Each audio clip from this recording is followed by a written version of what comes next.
Bonjour et bienvenue si vous nous rejoignez pour suivre en direct depuis la place Saint-Pierre, notre rendez-vous du dimanche avec le Saint-Père. Comme la France, l'Italie aussi a changé d'heure cette nuit. Et donc nous nous retrouvons aujourd'hui à midi. Et vous voyez, nous ne sommes pas les seuls, la place Saint-Pierre est bien remplie. Le Saint-Père arrivera à sa fenêtre d'ici quelques instants.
Bonjour.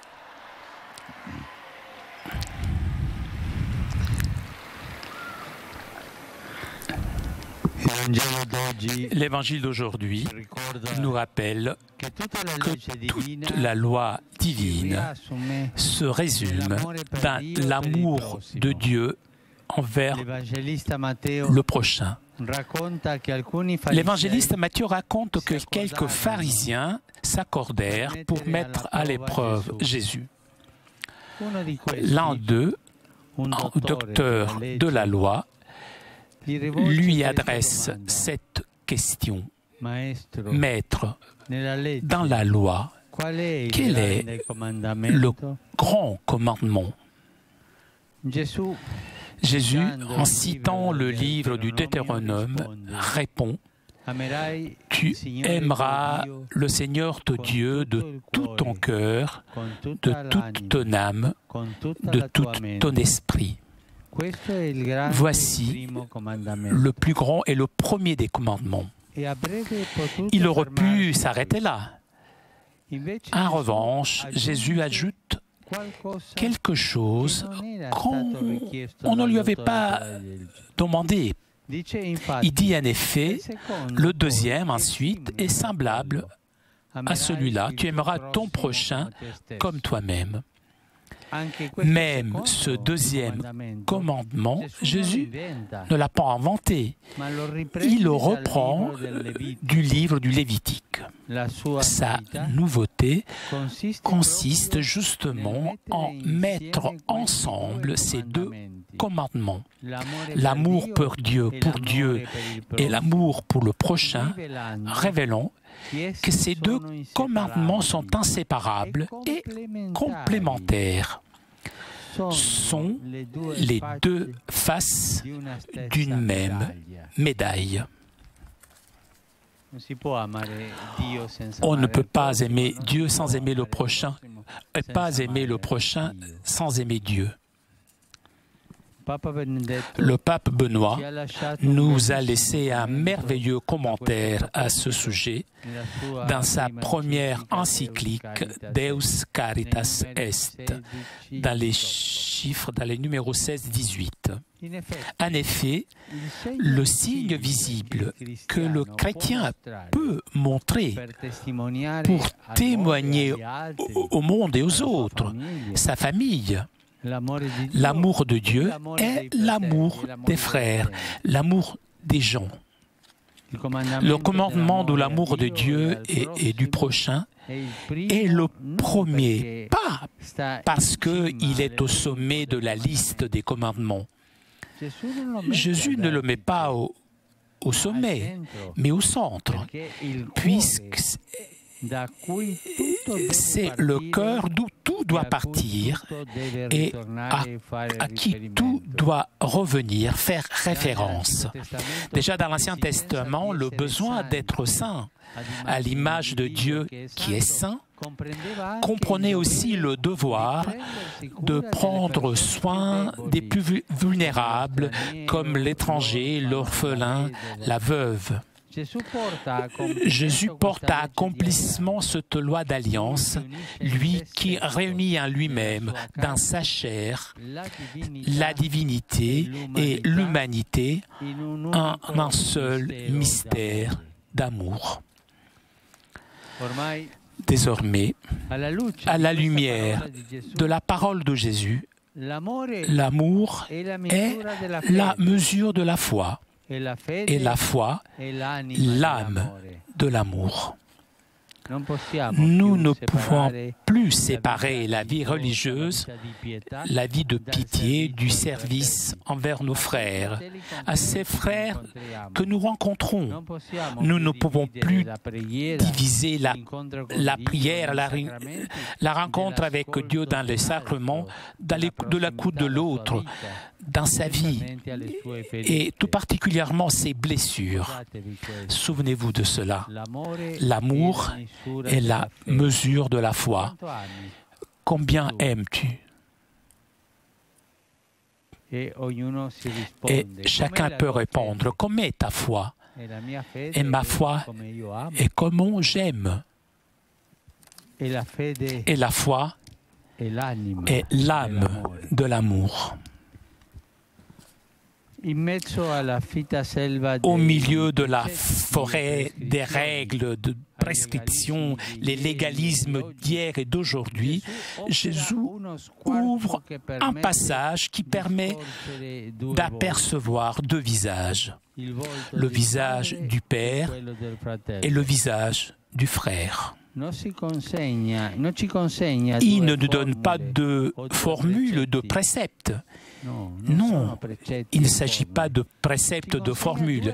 Il nous donne deux visages, même un seul visage, le visage de Dieu qui se reflète dans tant de visages, parce que dans le visage de chacun de nos frères, et particulièrement le plus fragile, le plus petit et sans défense, il y a l'image même de Dieu. Nous devrions nous poser la question lorsque nous rencontrons l'un de nos frères, si nous sommes en mesure de reconnaître chez lui le visage de Dieu. Sommes-nous capables de cela? De cette façon, Jésus offre à chaque homme le critère fondamental sur lequel fonder sa propre vie.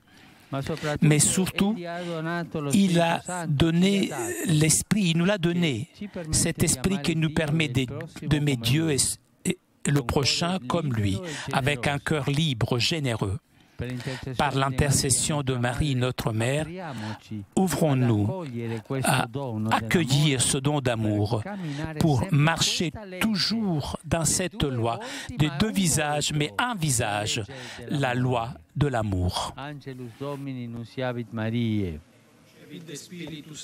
Ave Maria, gratia plena, Dominus tecum, benedicta tu in mulieribus et benedictus fructus ventris tui, Iesus. Santa Maria, Mater Dei, ora pro nobis peccatoribus, nunc et in hora mortis nostre. Amen. Ecce ancilla Domini. Fiat mi secundum verbum tuum. Ave Maria, gratia plena, Dominus tecum, benedicta tu in mulieribus et benedictus fructus ventris tui, Iesus. Santa Maria, Mater Dei, ora pro nobis peccatoribus, nunc et in hora mortis nostre. Amen.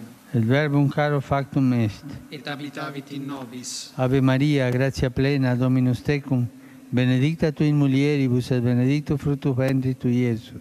Santa Maria, Mater Dei, ora pro nobis peccatoribus, nunc et in hora mortis nostre. Amen.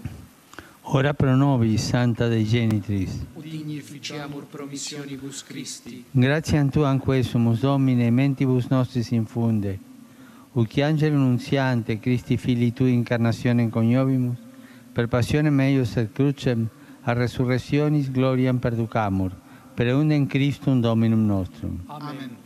Gloria Patri et Filio et Spiritui Sancto. Sicut erat in principio et nunc et semper et in saecula saeculorum. Amen. Gloria Patri et Filio et Spiritui Sancto. Sicut erat in principio et nunc et semper et in saecula saeculorum. Amen. Gloria Patri et Filio et Spiritui Sancto. Sicut erat in principio et nunc et semper et in saecula saeculorum. Amen.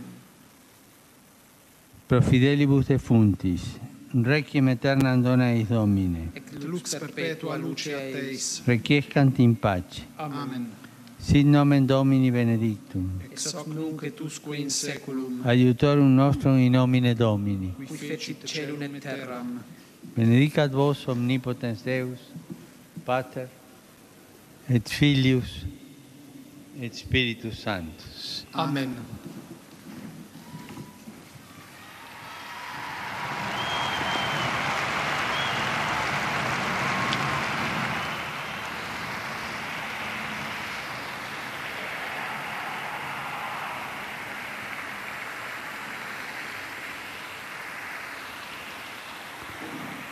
Cari fratelli e sorelle,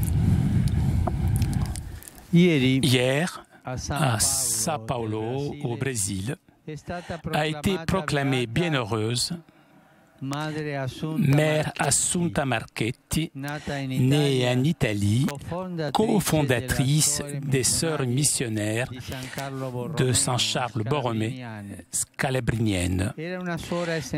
C'était une religieuse exemplaire dans son service auprès des orphelins des immigrés italiens. Elle voyait Jésus présent chez les pauvres, les orphelins, les malades, les migrants. Rendons grâce au Seigneur pour cette femme, modèle de missionnaire infatigable et d'un dévouement courageux au service de la charité. C'est un rappel, cela, et surtout une confirmation de ce que nous avons dit auparavant à propos de chercher le visage de Dieu chez nos frères et nos frères nécessiteux. Je salue avec affection tous les pèlerins venus d'Italie et de différents pays, en commençant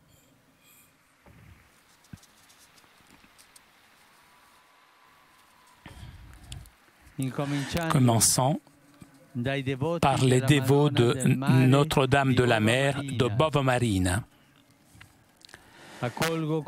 Je salue avec joie les fidèles de Lugana, de Sirmione, d'autres villes italiennes. Artesale, Latina et Guidonia. Je salue aussi les fidèles venus de Lausanne en Suisse et Marseille en France. Une pensée spéciale, particulière, j'adresse à la communauté péruvienne de Rome, représentée ici par l'image sacrée que je vois de Seigneur de los Milagros, le Seigneur des miracles.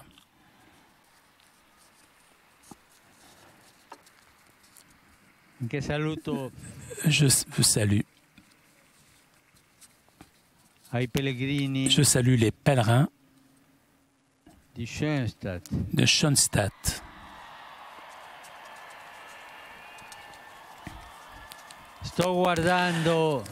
Je regarde depuis la fenêtre l'icône de la mer.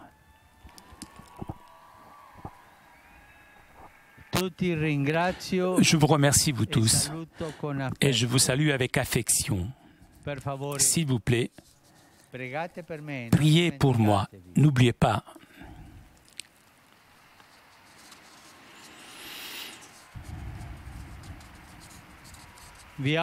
Je vous souhaite un bon dimanche, un bon déjeuner. Arrivederci. Chers amis, nous arrivons à la conclusion de notre liaison avec Rome. Un grand merci à Raphaël qui était aujourd'hui à la technique. Merci aussi à nos amis Nîmes Média. J'en profite aussi pour saluer des amis australiens qui nous regardent depuis l'Australie. Et je les remercie. Un grand merci aussi à nos amis d'Immédia ainsi que CTV pour ces images. Prochain rendez-vous avec le Saint-Père, mercredi prochain pour l'audience générale autour de 10h. Je vous souhaite moi aussi un bon dimanche, bon appétit, un bon déjeuner et à très bientôt sur KTO.